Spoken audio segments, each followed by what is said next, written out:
आशीष हाथ गुरु का जब से मिला है, संतोष का कमल जीवन में खिला है। निर्दाम ही मिल रही मुझको सुवस्तु, मैं बार बार करती गुरु को नमोस्तु। मैं बार बार करती गुरु को नमोस्तु। मोक्ष मार्गस्य नेतारं भेत्तारं कर्म भूभृतां, ज्ञातारं विश्वतत्त्वानां वंदे तद्गुणलब्धये। संत शिरोमणि आचार्य गुरुश्री विद्यासागर जी महाराज की जय। आचार्य गुरुश्री समय सागर जी महाराज की जय। आचार्य गुरुश्री प्रज्ञा सागर जी महाराज की जय। तीन कमनव करुणमणि महाराज की जय। द्वादशांग जिनवाणी माता की जय। संपूर्ण आरिका माता जी की जय। पूज्य गुरुमति दृढ़मति आदि सभी बड़ी माता जी की जय। आरिका श्री 105 चिंतनमती माता जी की जय। पूज्यपाद महामुनि आचार्य की जय। तो तत्रादौ उद्दिष्टस्य सम्यक दर्शनम लक्षण निर्देशार्थम इदम उच्यते। ये उत्थानिका हमने कल पढ़ी थी और तत्रादा उद्दिष्टस्य की सिद्धि भी की थी संधि विग्रह करके, है ना। तो इसका संधि विग्रह क्या बना था? तत्र आदौ उद्दिष्टस्य, है ना। तो आदौ लिया था। हाँ, आदौ मतलब सबसे पहले जिसका नामोल्लेख किया गया है। किसका नामोल्लेख किया गया है? सम्यक दर्शन का। हाँ, बहुत अच्छा, सम्यक दर्शन का। तो उसका दीदी इसके जो 8वां वार्तिक का अर्थ और बता दीजिए एक बार। 8वां वार्तिक ये सर्व कर्म हाँ, मोक्ष मोक्ष वाला एक पूरा। मिनट इसको पूरा कर ले। तत्रादौ उद्दिष्टस्य मतलब आदि में कहे गए सम्यक दर्शन के लक्षण का। सम्यक दर्शनस्य यही दे दिया। तत्र आदौ उद्दिष्टस्य सम्यक दर्शनस्य, शुरू में कहे गए सम्यक दर्शन के लक्षण का क्या करने के लिए? निर्देशार्थम, कथन करने के लिए। आगे उच्च इदम उच्यते। इदम उच्यते मतलब आगे का सूत्र कहते हैं। तत्वार्थ श्रद्धानम सम्यक दर्शनम। तत्वार्थ का श्रद्धान जो है वो सम्यक दर्शन कहलाता है। तत्वार्थ श्रद्धान सम्यक दर्शन है। अपने अपने स्वरूप के अनुसार पदार्थों का जो श्रद्धान होता है वह सम्यक दर्शन है। इसका विवरण अभी हम पढ़ेंगे। देखो 8वें वार्तिक में क्या कहा? सर्व कर्म विप्र मोक्षो मोक्षा, सब कर्मों का जुदा होना मोक्ष है। तत्प्राप्ति उपायो मार्ग, उसकी प्राप्ति का उपाय मार्ग है। किसकी प्राप्ति का? मोक्ष की प्राप्ति का उपाय जो है वो मार्ग है। मार्ग यहाँ पर जो लिखा ना, यहाँ विसर्ग का लोप हुआ है। तो जब हम पढ़ेंगे तो मार्ग इति एक वचन निर्देशः, सूत्र में मार्ग इस प्रकार जो एक वचन रूप से निर्देश किया है वह समस्तस्य मार्ग भाव ज्ञापनार्थ, सब मिलकर मोक्ष मार्ग है, इस बात को जताने के लिए किया है। तेन व्यस्तस्य मार्गत्व निवृत्ति कृता भवति, ऐसा करने से प्रत्येक में, व्यस्तस्य मतलब पृथक पृथक, प्रत्येक में, पृथक पृथक मतलब अकेले सम्यक दर्शन में, अकेले सम्यक ज्ञान में और अकेले सम्यक चारित्र में मार्गपन जो लोग मानते हैं ना, उनका निराकरण हो जाता है। मार्गत्वम निवृत्ति कृता भवति। अपन पढ़ के आए ना, कई लोग ऐसे हैं कि चिद जो सम्यक दर्शन से ही मोक्ष मानते हैं, कुछ लोग सम्यक ज्ञान से। याद आया मनीषा? कुछ लोग सम्यक चारित्र से, कुछ लोग दो से और कुछ लोग तीनों से भी नहीं। अतः सम्यक दर्शनम सम्यक ज्ञानम सम्यक चारित्रम इति एतत् त्रितयम्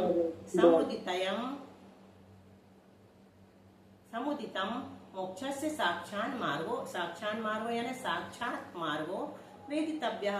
अतः सम्यक दर्शन, सम्यक ज्ञान, सम्यक चारित्र, ये तीनों मिलकर एतत् त्रितयम् यानी ये तीनों मिलकर, समुदितम तीनों मिलकर मोक्ष से साक्षात मार्गो, मोक्ष का साक्षात मार्ग है, ऐसा जानना चाहिए। हो गया क्लियर मनीषा? जी हो गया अच्छे से। चलो ठीक है। अब सूत्र का अर्थ क्या बताया? अपने अपने स्वरूप के अनुसार पदार्थों का जो श्रद्धान होता है, तत्वार्थ का अर्थ क्या लिया, अपने अपने स्वरूप के अनुसार अर्थ श्रद्धानम यानी पदार्थ का जो श्रद्धान होता है, तत्व यानी अपने अपने स्वरूप के अनुसार, अभी बताएंगे तत्व का अर्थ है ना, अर्थ यानी पदार्थ का जो श्रद्धान होता है उसको सम्यक दर्शन कहते हैं। अब तत्व शब्द भाव सामान्यवाची, क्या कह रहे हैं यहाँ पर, तत्व शब्द भाव सामान्य का वाचक है। समझ में आया ये भाव सामान्य वाचक? जैसे हम सब कौन है, क्या है, मनुष्य है, तो मनुष्य का भाव क्या है, मनुष्यत्व, मनुष्य भाव, मनुष्यत्व है ना। और पुरुष का भाव क्या है, पुरुषत्व, पुरुषत्व। स्त्री का भाव क्या है, स्त्रीत्व, स्त्रीत्व। तो व्याकरण में एक सूत्र आता है भावे त्वतलौ। भावे त्वतलौ का अर्थ क्या है, भाव अर्थ में त्वा अथवा तल प्रत्यय होता है। तो जैसे हम कह सकते हैं मनुष्यत्व या मनुष्यता, है ना, मनुष्यत्व या मनुष्यता। पशु का बनाओ, क्या बनेगा, पशुत्व अथवा पशुता। बहुत बढ़िया। तो इसमें दो में से कोई भी एक प्रत्यय रख सकता है। त्वा तलौ, तलौ का ता हो जाता है ना, ता हो जाता, बड़ा ता। तो यहाँ तत्व शब्द क्या है, भाव सामान्यवाची है। भाव सामान्य समझ गए, जैसे पशु है, ठीक है, गाय है, गाय का बनाओ, गायत्व, गायत्व नहीं, गो, गाय, गाय का बनाओ विजय जी, गाय यानी गो बोलूंगी, बोलो बोलो, कोई तो बोलो। गायत्व, गायता, गायत्व गलत है, गोत्व, हाँ, गोत्व बनता है। गोत्व आएगा दीदी, हाँ।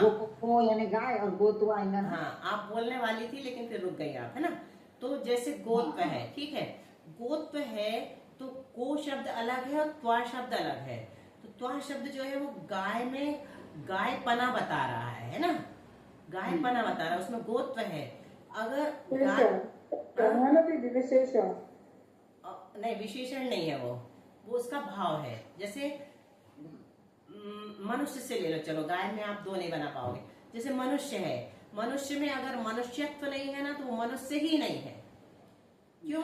क्योंकि मनुष्य तो विशेष है, विशेषण नहीं। तुमने क्या कहा, विशेष कहा कि विशेषण कहा मनीषा? विशेषण, विशेषण, विशेषण नहीं, विशेष। मनुष्य विशेष है और मनुष्यत्व सामान्य है, ठीक है। मनुष्यत्व हर एक में पाया जाता है और मनुष्य जो है उसमें मनुष्यत्व पाया जाएगा। एक एक मनुष्य को देखेंगे तो ऐसी संख्यात असंख्यात भेद हो जाएंगे, है ना। लेकिन वो जो मनुष्यत्व है ना वो सामान्य रूप से एक ही प्रकार का सब में है। भाव जो मनुष्य का जो भाव है वो सब में एक सा रहेगा। गाय का जो भाव है वो हर एक गाय में एक सा रहेगा। पशु का जो भाव है वो हर एक पशु में एक सा रहेगा। तो सामान्य एक होता है और विशेष अनेक होते हैं, है ना। विशेष यानी भेद और सामान्य मतलब अभेद। यहाँ तक समझ में आया?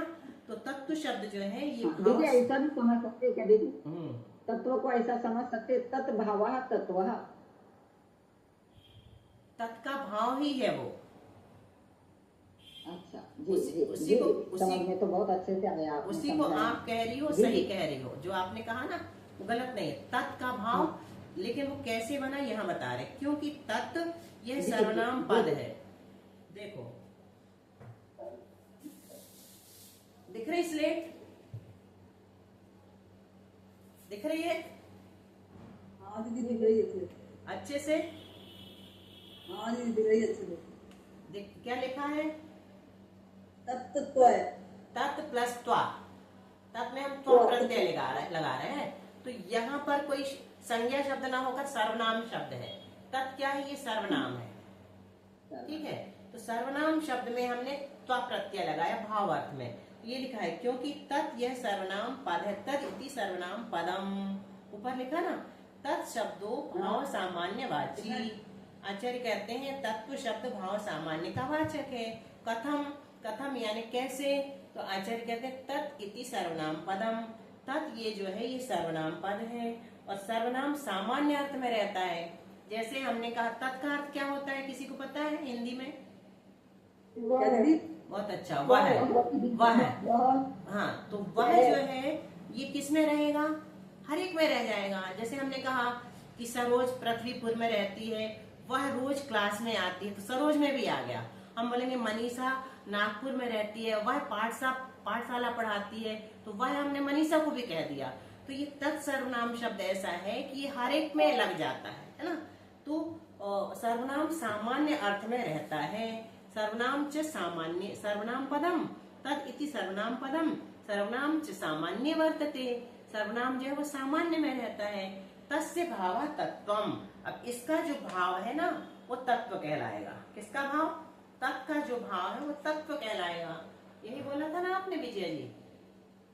हाँ, तत्व का तो भाव ये है। ऐसा बना, तत् का जो भाव है वह तत्व कहलाता है। ठीक है, अभी इसको इतने ही बहुत ही समझो। अच्छे से समझा दिया। हाँ, और भी बहुत अच्छा। चिंतन से और अच्छा आ जाएगा आप लोगों को। ठीक है, अब क्या कह रहे हैं, तस्य कस्य तस्य भाव तत्वम, तस्य कस्य, यहाँ तत्पद से कोई भी पदार्थ लिया गया है।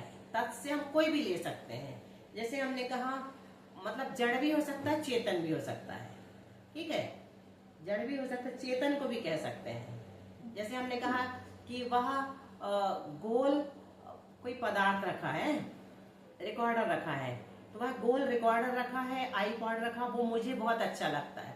हमने उसके लिए भी वह शब्द यूज कर दिया, जबकि वो क्या है, जड़ है, वो किसी के लिए भी यूज हो सकता है ना वह शब्द। तो यहाँ तत्पद से कोई भी पदार्थ लिया गया है। सर्वनाम च सामान्य वर्तते तस्य भावः तत्वम तस्य कस्य यह अर्थः यथा अवस्थितः तथा तस्य भवनम इति अर्थः। बोलिए ये वाला वाक्य बोलिए विजय जी। यो अर्थः, यह अर्थः, यो यो अच्छा इसको तोड़ के बोलो। यो यथावस्थित तथा तस्य भवनमिति अर्थः। हाँ, मनीषा तोड़ के पढ़ोगी क्या? मेरी कहाँ गलती हुई दीदी? अभी मेरी कहाँ गलती हुई? अभी सुनो, मनीषा को सुनो। हाँ बोलो। यह अर्थ यथावस्थित तथा तस्य भवनम इत्यर्थः। बहुत अच्छा। देखिए विजय जी, ऐसे तोड़ेंगे। यो ये या जैसा आपको दिख रहा है, ये थोड़ा सा ना कट गया है। ये देखो, हम इसको बड़ा कर रहे हाँ हैं। हाँ आएगा ना दीदी, आएगा ना, ये फिर या आ। सुनो, ये आपको तो छोड़ दो अभी। ये यो दिख रहा ना, ये योर्थो है, योर्थो। तो योर्थो को जब अपन तोड़ेंगे ना, ग्रंथ में भी गलत है, मेरे भी ग्रंथ में यो ये हम मैंने वैसा ही पढ़ा। गलत नहीं है। सुनो, मिट गया है, वो थोड़ा सा कट गया है ना। बड़ा मत करिए। अब सुनिए, सब शांत होकर सुनिए। यह अर्थ, इसको ऐसे बोलेंगे, जो पदार्थ यथा अवस्थितः, जिस रूप में अवस्थित है, उसका, तस्य यानी उसका, उस रूप में होना, ये अर्थ है यहाँ पर। किसका? तत् शब्द का। क्या निकला यहाँ पर तत् शब्द का अर्थ? कि जो पदार्थ जिस रूप से अवस्थित है उसका उस रूप होना, यही तत्व शब्द का अर्थ है। जैसे गाय है, गाय जिस रूप से अवस्थित है उसका उसी रूप में होना और उसका गायपना है। अर्थ शब्द आर्यते इत्यर्थो निश्चयते इति यावत। बोलो पारो। दीदी ऊपर कर दीजिए। हाँ, आर्यते ये वाला तो बोलो जब तक। इत्यर्थो नहीं, ये निश्चित, ये जिसमें पॉइंट हम कर रहे हैं, क्या लिखा है? क्या लिखा है? नहीं दिख रहा। आर्यते, आर्यत है, लेकिन इसको आर्यते बोलेंगे। आर्यते क्यों बोलेंगे? इति ई परे हो गया इसलिए। हम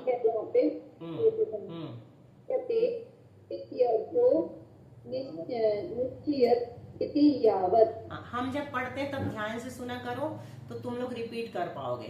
क्योंकि हमने निश्चयते बोला था। निश्चयते क्यों बोला था? क्योंकि यहाँ पर भी एका लोप हो गया है स्वर परे होने से। तो आर्यते इत्यर्थो निश्चयते इति यावत्। इत्यर्थो को भी हम क्या पढ़ सकते? इत्यर्थः, ऐसा पढ़ सकते विसर्ग। तो क्या कह रहे हैं? एक बार फिर पढ़िए। अर्थ शब्द का व्युत्पत्ति लभ्य अर्थ है आर्यते निश्चयते इत्यर्थः। निश्चयते मतलब जिसका निश्चय किया जाता है वो पदार्थ कहलाता है। क्या कहा? जिसका निश्चय किया जाता है वो उसे पदार्थ कहते हैं। कोई भी वस्तु है उसका किसके द्वारा निश्चय किया जाएगा? ज्ञान के द्वारा। अर्थ तत्वेन अर्थ तत्वार्थ। अर्थ शब्द का व्युत्पत्ति लभ्य अर्थ बता दिया। आर्यते निश्चयते इत्यर्थ मतलब जिसका जो निश्चय किया जाता है। यहाँ तत्व और अर्थ इन दोनों शब्दों के संयोग से तत्वार्थ शब्द बना है। क्या? तत्वेन अर्थ तत्वार्थ अथवा तत्वेन अर्थ तत्वार्थ ऐसा समास करने पर प्राप्त होता है। क्या? तत्वार्थ शब्द अथवा भावेन भाववता अभिधानम। क्या कहा? भाव द्वारा भाव वाले पदार्थ का कथन किया जाता है। भावेन ये कौन सी विभक्ति है? तृतीया का एक वचन। भाववता मतलब भाववान, भाव वाले पदार्थ का अभिधानम यानी कथन किया जाता है। किसके द्वारा? भाव के द्वारा। भाव क्या है हमारा? जैसे मनुष्य का मनुष्यत्व। हाँ, मनुष्यत्व जो है ना वो भाव है। और मनुष्य क्या है? भाववान है, भाव वाला पदार्थ है ना। तो भाव वाले पदार्थ जो भाव वाला पदार्थ जो मनुष्य है उसका मनुष्यत्व के द्वारा क्या किया जाता है? कथन किया जाता है। भाव द्वारा भाव वाले पदार्थ का कथन किया जाता है। अभिधानम यानी कथन। तद व्यतिरेकात, तद अव्यतिरेकात, यहाँ हलंत नहीं है ना इसलिए अव्यतिरेकात निकलेगा। क्यों? क्योंकि भाव वाले भाव जो है वो भाव वाले पदार्थ से अलग नहीं पाया जाता। बताओ, मनुष्य अलग है कि मनुष्यता से मनुष्य अलग है कि एक है? एक है। हाँ, जहाँ मनुष्यत्व होगा वही मनुष्य होगा। अग्नि से दाह परिणाम अलग है कि एक है? एक है। जहाँ दाह परिणाम है वही अग्नि है। इसी प्रकार यहाँ पर भाव द्वारा भाव वाले पदार्थ का कथन किया जाता है। क्यों? क्योंकि भाव भाव वाले पदार्थ से अलग नहीं पाया जाता है। तद अव्यतिरेकात, तद अव्यतिरेकात का अर्थ कौन बताएगा? अब भी हमने बोला जस्ट लास्ट में, क्योंकि से शुरू कर। तद अव्यतिरेकात, ये जहाँ कर्सर है ना ये तद अव्यतिरेकात, आधा यहाँ लिखा हुआ है आधा यहाँ नहीं आता उसकी व्यतिरिक्त नहीं आता। हाँ, उसका अर्थ यही है क्योंकि भाव भाव वाले से अलग नहीं पाया जाता। अव्यतिरेक मतलब व्यतिरिक्त नहीं होता, उसी में मिक्स रहता है। ऐसी हालत में इसका समास क्या बनेगा? तत्वम एव अर्था तत्वार्थः। तत्वम एव अर्था तत्वार्थः। तत्वार्थ श्रद्धानम, तत्वार्थ श्रद्धानम सम्यक दर्शनम प्रत्येतव्यम। तत्वार्थ का श्रद्धान तत्वार्थ श्रद्धान कहलाता है, उसे ही सम्यक दर्शनम प्रत्येतव्यम यानी जानना चाहिए। तत्वार्थश्च वक्ष्यमाणो जीवादि, और तत्वार्थ क्या है? आगे कहे जाने वाले जीवादि। 7 तत्वों का वर्णन है ना इसमें, है कि नहीं? आया ये वाला पैराग्राफ समझ में? देखो, सर्वार्थ सिद्धि अगर आप लोगों को पढ़ना है तो निश्चित रूप से पढ़ के आइए और एक बार जाके पढ़िए। अपन ने सर्वार्थ सिद्धि शुरू कर दी और कोई नियम नहीं लिया है, तो उसका नियम यही है, भले ही समझ में ना आए लेकिन आने के पहले, क्लास में आने के पहले एक बार जरूर पढ़ लो। और भले ही समझ में ना आए क्लास में भी, लेकिन यहाँ से जाके एक बार रिवीजन जरूर कर लो। हिंदी का बस PDF हमने डाल दी है, सब अपने अपने मोबाइल में खोल लेंगे। आने के पहले भी कोशिश करेंगे समझने की और आने के बाद भी। देखो, अभी पहले अध्याय में थोड़ा सा विषय कठिन है, बाद में बहुत ही हमारा उपयोगी और रोचक विषय चलेगा। ठीक है, अभी थोड़ा सा न्याय और व्याकरण है। जैसे जीव कांड पढ़ते हैं तो थोड़ा सा गणित आता है, अपन घबराते थोड़ी हैं, पढ़ के ही आगे बढ़ते ना, हिम्मत वाले हैं अपन सब। चलो, अब शंकाकार शंका करेगा, बहुत अच्छी अच्छी शंकाएं करेगा। इससे आप लोगों की तर्क वितर्क करने की शक्ति बढ़ेगी, शंका और समाधान सुन करके। दृश्य है आलोकार्थत्वात् श्रद्धानार्थ गतिर नोपपद्यते। अब बोलो पारुल, शुद्ध बोलना।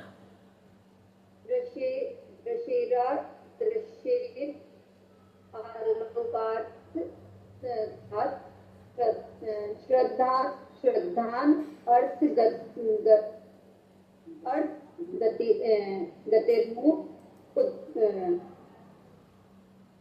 और समझे तोड़ के कौन पढ़ेगा? चलो पढ़ के देखो। मनीषा, पहले किसने बोला? मनीषा ने बोला। बोलो मनीषा। मनीषा की संधि विग्रह सुनिए थोड़ा ध्यान से, है शुद्ध पढ़ रही है ये। हाँ बोलो मनीषा। यदि मैंने बोला है। हाँ बोलो सरोज। द्रश्ये अलोकार्थत्वात् द्रश्ये अलोकार्थत्वात् श्रद्धानात् गतिर्नोप। बोलो सरोज।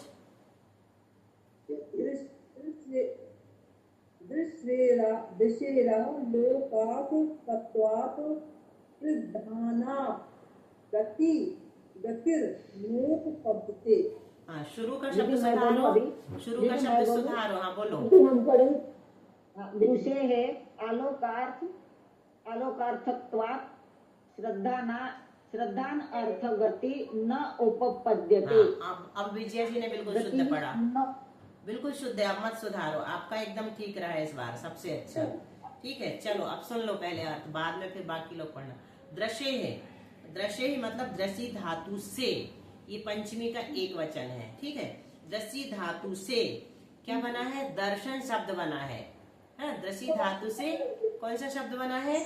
दर्शन शब्द बना है, जिसका अर्थ आलोकार्थत्वात्। वो कह रहे हैं शंकाकार जी कि इसका अर्थ तो आलोक है। दृश्य मतलब देखना, देखना मतलब आलोक कहलाता ना, आलोकन। आलोकन यानी देखना, है ना। आलोक यानी प्रकाश भी होता है, लेकिन आलोक यानी देखना भी होता है। तो शंका क्या है कि दर्शन शब्द दृषि धातु से बना है, जिसका अर्थ आलोक है। अतः इससे श्रद्धान अर्थ गतिर्नोपपद्यते, इससे श्रद्धान रूप अर्थ का ज्ञान नहीं हो सकता है। शंका समझ में आ गई सबको? कौन बताएगा शंका? बोलो अनीता जी, क्या कह रहा है शंकाकार?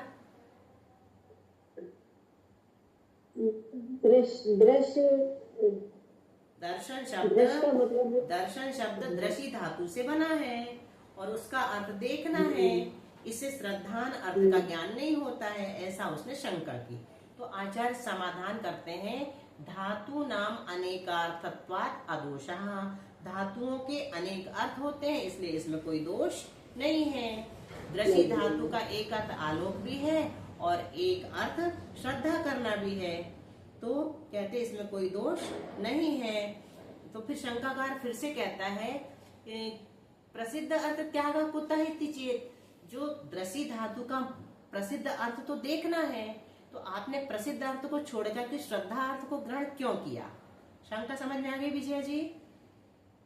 जी बोलो। जी बोलो। जी जी जी हाँ, दीदी, बोलिए। शंका अच्छे से समझ बोलिए में आ गई। शंका, आपने ऐसा देखना अर्थ क्यों किया? नहीं मनीषा बोलो।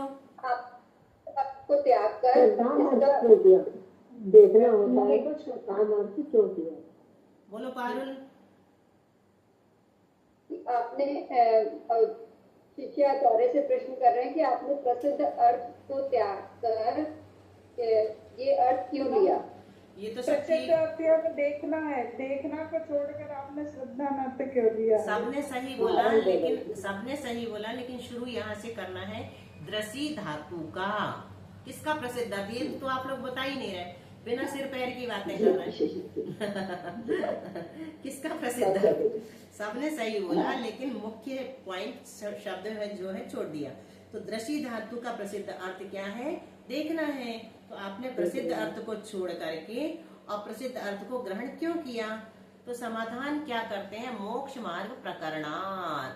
मोक्ष मार्ग का प्रकरण होने से, मोक्ष मार्ग के प्रकरण में हमें श्रद्धा अर्थ की आवश्यकता थी, देखने अर्थ की आवश्यकता क्यों नहीं थी, ये आगे बताते हैं।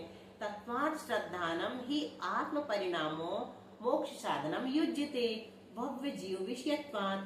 क्या कह रहे हैं? तत्वार्थों का श्रद्धान आत्मा का परिणाम है, वह मोक्ष साधनम युज्यते, वह तो मोक्ष का साधन बन सकता है। क्यों? क्योंकि वह भव्य जीव विषयत्वात्, भव्य जीवों के ही बनता है। आलोकस्तु चक्षुरादि निमित्तः, लेकिन जो देखना है आलोक यानी चक्षु आदि के निमित्त से होता है देखना, है ना। देखना किससे होता है? चक्षु आदि निमित्तः, चक्षु आदि के निमित्त से होता है वो। और वो देखना सर्व संसारी जीव साधारणत्वात्, सभी संसारी जीवों के साधारण रूप से पाया जाता है। तो वो मोक्ष मार्ग नहीं बन सकता, क्योंकि वो तो सभी संसारी जीवों के बन जाएगा फिर मोक्ष मार्ग। अगर हम आलोक अर्थ लेंगे तो देखते तो सभी संसारी जीव है, चार इंद्रिय से लेकर के, तो फिर सबका मोक्ष मार्ग बन जाएगा। वो हमें इष्ट नहीं है। श्रद्धा जो है वो सभी संसारी जीवों की नहीं बनती, सिर्फ भव्य जीवों के बनते हैं, इसलिए हमने श्रद्धा अर्थ किया है। चलो अब शंका का समाधान कौन बताएगा बहुत अच्छे से? जी शंका और समाधान दोनों बताना है। एक शंका मैं बताऊं दीदी, जो हाँ। पहली वाली है। हाँ, आप शंका बताओ, समाधान मनीषा बताएगी। जी, हम्म, यहाँ पर दृष्टि शब्द आया है, तो उसका अर्थ है देखना, क्योंकि वह दृश्य धातु से बना है। हम्म, तो यहाँ उसका अर्थ होता है आलोक। तो यहाँ बोल रहे हैं कि जब इसका अर्थ आलोक होता है तो फिर आपने सिर्फ श्रद्धा रूप अर्थ तो नहीं दिख रहा है, तो ऐसा क्यों लिया आप? बहुत ये अच्छा, शंका है। बहुत अच्छा। समाधान मनीषा करो, फिर बाद में पारुल और बाकी के लोग शंका समाधान करेंगे। बोलो मनीषा, इसका समाधान। उसका समाधान है दीदी, जैसे उन्हें देखना लिया है, इस प्रकार धातुओं के अनेक अर्थ होते बहुत हैं। अच्छा, इस प्रकार 10 धातु का शब्दानुरूप अर्थ में कोई दोष नहीं बहुत होता अच्छा। है। बस यहीं तक रुक जाओ, ये जवाब हो गया। अब अगली शंका क्या है, कौन बोलेगा? छोटी सी शंका है, बोलो। सरोज बोलेगी, बोलो सरोज, अनम्यूट करके बोलो। प्रसिद्ध अर्थ वाली दीदी हम अनम्यूट तो करो। बोले दीदी। हाँ बोलो शशि जी। हाँ, जो दृश्य का प्रसिद्ध अर्थ है वो छोड़ करके आपने श्रद्धान अर्थ कैसे क्यों लिया? हाँ, बहुत अच्छा। और प्रसिद्ध प्रसिद्ध अर्थ को छोड़ करके आपने अप्रसिद्ध अर्थ ग्रहण क्यों किया? उत्तर बोलो पारुल। यह मोक्ष मार्ग का प्रकरण होने से तत्वार्थों का श्रद्धान आत्मा का नाम है। वह मोक्ष का साधन है, इसीलिए क्योंकि भव्यों में ही पाया जाता बहुत है। अच्छा। इसलिए यहाँ पर हमने दृष्टि अर्थ लिया, चक्षु अर्थ न देखना, अलोक अर्थ न लिखते श्रद्धान अर्थ लिया गया है। और देखना जो है वो किसके निमित्त से होता है? चक्षु आदि के निमित्त से, और वो सब संसारी जीवों के पाया जाता है, और सबके मोक्ष मार्ग मानना युक्त नहीं है। चलो, बहुत अच्छे से समझ में आ गया आप लोगों को। और कोई कुछ बोलना बहुत ही चाहेगा? अच्छा आया दीदी, बहुत अच्छा समझ में आया। और कोई कुछ बोलना इतना कोई चाहेगा? समझाया नहीं था, बहुत अच्छा लग रहा। मैम दीदी इसका ये हुआ ना कि मैम एक मिनट। चक्षु से तो अपन देखते हैं, लेकिन श्रद्धान सब में नहीं बनता है ना। हाँ, एक मिनट फिर से बोलो। चार इंद्रिय से देखिए, चतुर इंद्रिय वाले जी। एक मिनट। हाँ मनीषा, फिर से बोलो, क्या बोली तुमने? सब लोग म्यूट हो जाओ। मनीषा फिर से बोलो, एक एक करके बोला कर। ये मतलब इसका ये मीनिंग हुआ पूरे पैराग्राफ का कि चक्षु इंद्रिय देखते तो सब है, लेकिन श्रद्धान सिर्फ मोक्ष मार्ग में बनता है ना दीदी। मुख्य मतलब सारभूत वस्तु यही है इस पैराग्राफ में। हाँ। कि भव्य जीवों को ही मोक्ष मार्ग संभव है, लेकिन देखने वाले तो सभी संसारी जीव हैं, 4 इंद्रिय से लेकर के, तो सबके तो ये मोक्ष मार्ग बन नहीं सकता, सिर्फ भव्य जीवों के ही बनता है। इसलिए मोक्ष मार्ग का प्रकरण होने से हमने यहाँ पर आलोक अर्थ न लेकर के श्रद्धा अर्थ लिया है। चलो, और लेना है कि बस रहने दें? दीदी ये हम्म, और ले लो थोड़ा सा। अच्छे से कितने लोग बोल रहे हैं कि और लेना है? लीजिए दीदी, लीजिए, मेरा भी कोई ले लीजिए दीदी। टाइम कितना बचा दीदी? आधा घंटा तो हो गया है, 10 मिनट बचे होंगे। चलो ऐसा करते, रिवीजन कर लेते अपन, शुरू से पूछ रहे प्रश्न, ठीक है? चलो, सबसे पहले बताओ कि जो जिसके निमित्त से यह सर्वार्थ सिद्धि ग्रंथ बना, उसके 2 नाम प्राप्त होते हैं। उन दोनों नामों को बताना है। सब लोग नहीं बोलेंगे, जिससे पूछेंगे वही बोलेगा। अनीता जी बोलिए। नहीं बोले। चंदन वाला जी बोलिए।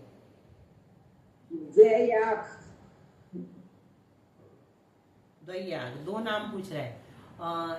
और किसको पता है? कविता, सुना तुमने दोनों नाम? कोई सुना दीदी, वंदना दीदी, द्वैयाक की सुना, दीपा और द्वैपायक। 2 नाम आए थे अपने, है ना?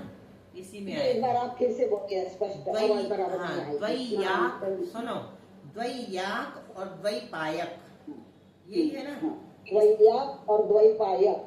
द्वैयाक और द्वैपायक। देखो, इसमें लिखा हुआ दिखा देते हैं। चलो कौन से पेज पे है दीदी? अगला नंबर प्रश्न बता दीजिए अगला मुझे। प्रश्न बताइए। अगला प्रश्न, सर्वार सिद्धि का दूसरा नाम क्या है? आत्ममीमांसा दीदी। नहीं, तद्वात वृत्ति। हाँ, तत्वार्थ वृत्ति। तत्वार्थ वृत्ति, ठीक है। अच्छा, गंधहस्ती महाभाष्य का मंगलाचरण क्या है? आत्ममीमांसा। ये है, ये लिखा है विजय जी, दिख रहा है? द्वैयाक। हाँ, द्वैयाक और द्वैपायक। द्वयाक लिखा है कौन सा एक्चुअली। पेज नंबर है ये दीदी? ये द्वयाक भी नंबर नहीं बता है, दीजिए। द्वयाक है, ये अंडरलाइन है। द्वयाक है, द्वयाक, ठीक है। अच्छा, ये गंधहस्ती महाभाष्य का मंगलाचरण है, ठीक है। और इसका दूसरा नाम क्या है?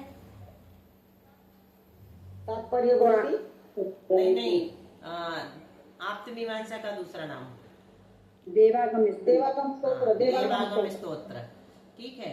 और ये किस पर लिखा गया है? तो तत्वार्थ सूत्र के मंगलाचरण पर लिखा गया है, ठीक है। अच्छा, और तत्वार्थ, इसकी पहली टीका का नाम क्या है? सर्वार सिद्धि पर जो वार्तिक लिखे गए उसका नाम क्या है?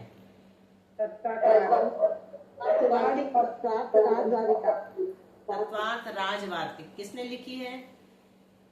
भट्टाकलंक देव ने। आचार्य के ग्रंथ के हाँ, आचार्य कलंक देव ने या भट्टाकलंक देव ने, ठीक है। और राजवार्तिक पर जो श्लोक बनाए गए वार्तिक के रूप में, उनका उसका नाम क्या है? उस ग्रंथ का नाम? श्लोक वार्तिक अलंकार। तत्वार्थ श्लोक वार्तिकालंकार। वार्तिक पूरा नाम अलंकार। अच्छे से याद रखिए, तत्वार्थ श्लोक वार्तिकालंकार, अलंकार। ठीक है। किसने लिखा है ये? किसने लिखा है? आचार्य विद्यानंद। आचार्य विजयानंद जी है। आचार्य विद्यानंद जी कौन सी सदी में हुए? चौथी, तीसरी, चौथी सदी में नहीं, पांचवी छठी सदी में बोला। अच्छा, पूज्यपाद आचार्य कौन सी सदी में हुए?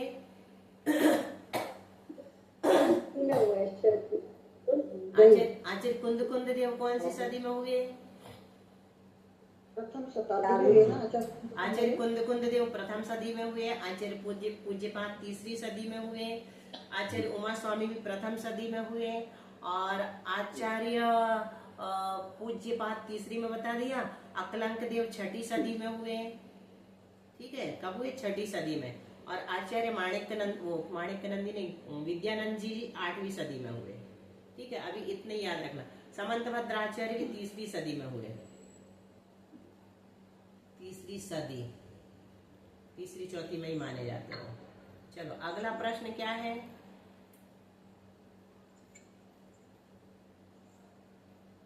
बोलो, आप लोग एक आध प्रश्न बना के पूछो हमसे। लाइट देखो, अभी देख चल रही है।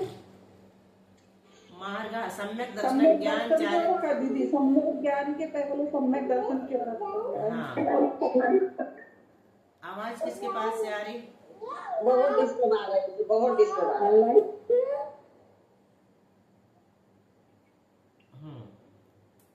मोक्ष मार्ग में मार्ग शब्द एक वचन क्यों रखा गया? क्योंकि ये तीनों मोक्ष में एक, इन तीनों की एकता ही मोक्ष मार्ग है, तीनों की एकता इसलिए इसको एक मोक्ष वचन मार्ग रखा है। है। सम्यक दर्शन को पहले क्यों रखा? सम्यक ज्ञान को पहले क्यों नहीं रखा? क्योंकि ज्ञान की अपेक्षा नहीं, क्योंकि दर्शन ज्ञान जो है दर्शन पूर्वक ही होता एक है मिनट, और इसमें छोटे अक्षर। एक मिनट रुको। कविता बोलो। हाँ, कविता अकेले बोलो। बोलो। क्योंकि जो दीदी ज्ञान है ना, वो दर्शन पूर्वक ही होता है। नहीं, दोनों साथ में होती है। नहीं, ये तो प्रश्न जिसका था। भाग माना तो उसके पूर्व ही होगा ना, ज्ञान के पूर्व ही दर्शन होता है। ये तो शंकाकार का प्रश्न था कि दर्शन ज्ञान पूर्वक होता है, फिर भी आपने दर्शन को पहले क्यों रखा? और जबकि ज्ञान में कम अक्षर हैं, फिर भी आपने उसको पहले नहीं रखा। अल्पांश तरत्वाच्चा। तो आचार्य ने जो उत्तर दिया वो आपको बताना है कि दर्शन को पहले। क्योंकि ज्ञान के पहले ज्ञान मूलक श्रद्धान होता है दीदी पहले। नहीं, एक और शब्द आया था, एक और शब्द आया था बहुत अच्छा। दर्शन पूज्य है, जो पूज्य होता है उसको अल्पाक्षर होते हुए भी पहले और ज्ञान को न रख करके पूज्य को हमने पहले रखा है, दर्शन पूज्य है। और दूसरी बात जो है वो दर्शन ज्ञान पूर्वक नहीं होता बल्कि दोनों एक साथ होते हैं, युगपत होते हैं, है ना। अच्छा, सांख्य क्या मानता है? अच्छा, वैशेषिक का बताओ।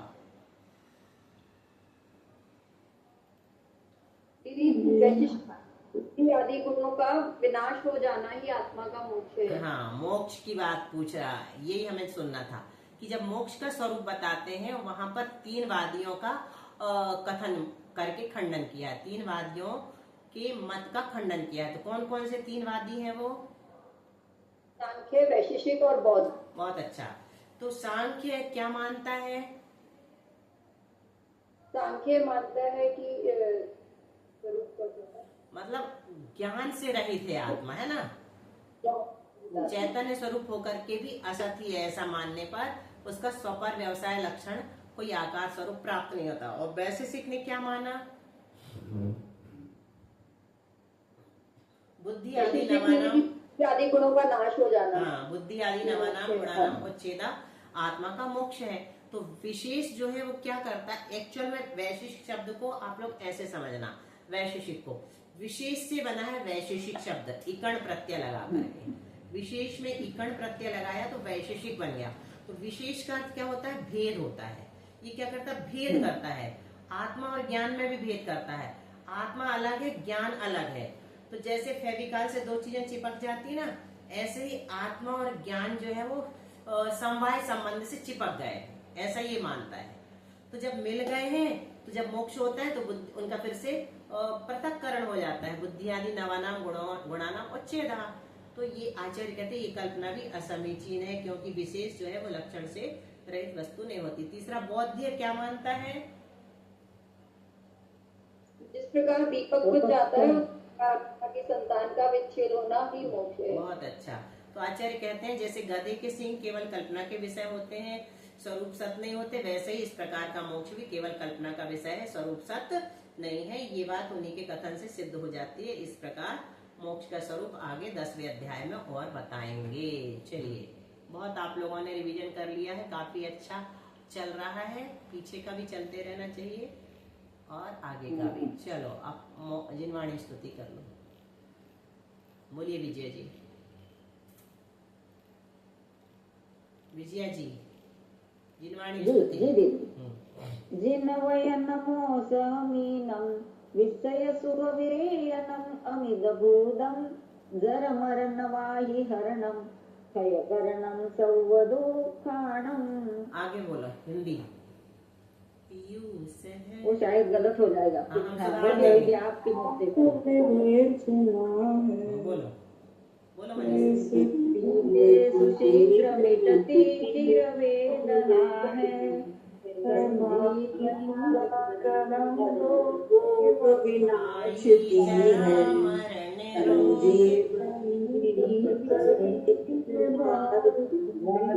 है अच्छे से नहीं पढ़ा, फिर से पढ़ते।